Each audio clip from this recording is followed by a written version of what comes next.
আমাদের এলাকায় এক মসজিদে ইমাম সাহেব রাখছে।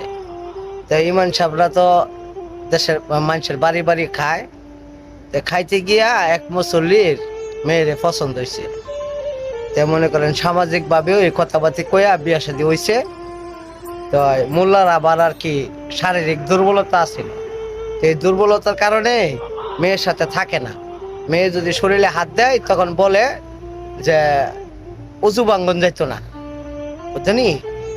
উজু আর ভাঙ্গে না, এভাবে গেছে গা ৬-৭ মাস। তো মেয়ে চিন্তা করে ৬-৭ মাস ধরে সে যত উজুই ভাঙে না, তার ঘর সংসার করে আমার কোনো ফায়দা নেই। সাইরা দিছে। সাইরা দিয়া মেয়ের মনে যে একটা হিংসা ঢুকছে যে না, মোল্লাদের কাছে বিয়া বোন যেত না, কারণ মোল্লারা উজু ভাঙ্গে না। তো এই মোল্লা ডিভোর্স দেওয়ার পরে গেছে গা। যাওয়ার পরে আর নতুন আরেক মোল্লা আইছে, এতিমখানার মাদ্রাসার থেকে আইসে আর কি পড়া। তখন যখন দেশে মানুষের বাড়ি বাড়ি খাইতে খাইতে সেই মুসল্লির বাড়ি গিয়ে আবার খাওয়া পড়ছে। সেই মুসল্লির বাড়ি গিয়ে খাইতে গিয়ে দেখে কি এই মুসল্লির মেয়েটা অনেক সুন্দর, নম্র, ভদ্র। তখন করছে কি যে এই মুসল্লির এশার নামাজের কালিমা বলছে যে চাচা আপনি এশার নামাজের পরে থাকেন। ও আচ্ছা।